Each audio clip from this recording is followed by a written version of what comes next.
AP CM చంద్రబాబుతో పాటు కూటమి నేతలపై వైసీపీ అధినేత జగన్ సంచలన వ్యాఖ్యలు చేశారు.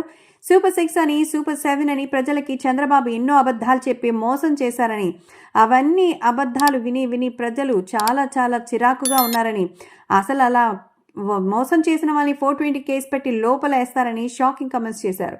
చంద్రబాబు కూటమి నేతల కేసులు లేకుండా బయట చూడగలుగుతున్నామంటూ జగన్ సంచలన వ్యాఖ్యలు చేశారు. 2 ఏళ్ల పాలనలో ప్రజలకు ఒక్క మంచి కూడా జరగలేదని విమర్శించారు. పార్టీ మేనిఫెస్టోని పవిత్ర గ్రంథంగా వైసీపీ ప్రభుత్వం భావించిందని గుర్తు చేశారు.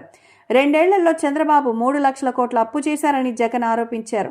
ఆ డబ్బంతా ఎక్కడికి పోయిందని ప్రశ్నించారు. మద్యం వ్యవహారంలో భారీ అవినీతి జరుగుతోందని, ఆ ఆదాయమంతా చంద్రబాబు ఆయన మనుషుల జేబుల్లోకే పోతుందని విమర్శించారు.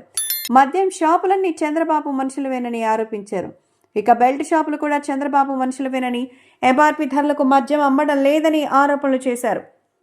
వైసీపీ ప్రభుత్వంలో ఉన్న పథకాలన్నీ రద్దయిపోయాయని అన్నారు. చంద్రబాబు ప్రజల్ని మోసం చేయడం, ఇంకా చంద్రబాబు లాగా అసలు ఇలాంటి అబద్ధాలు చెప్పడం ఎవరికీ సాధ్యం కాదని జగన్ సెటైర్లేశారు. తాడేపల్లి ఆఫీసులో భీమవరం నియోజకవర్గ వైసీపీ నేతలతో సమావేశం సందర్భంగా జగన్ ఈ వ్యాఖ్యలు చేశారు. అబద్ధాలాడి ప్రజల్ని మోసం చేసిన వారిపై 420 కేసు పెట్టి లోపలేయాలని జగన్ చెప్పిన వ్యాఖ్యలకి కూటమి ప్రభుత్వం ఏ రకంగా సమాధానం చెప్తుంది? మేనిఫెస్టోను ఎన్నేళ్లకు తీరుస్తుందా? సమాధానం చెప్తుందా?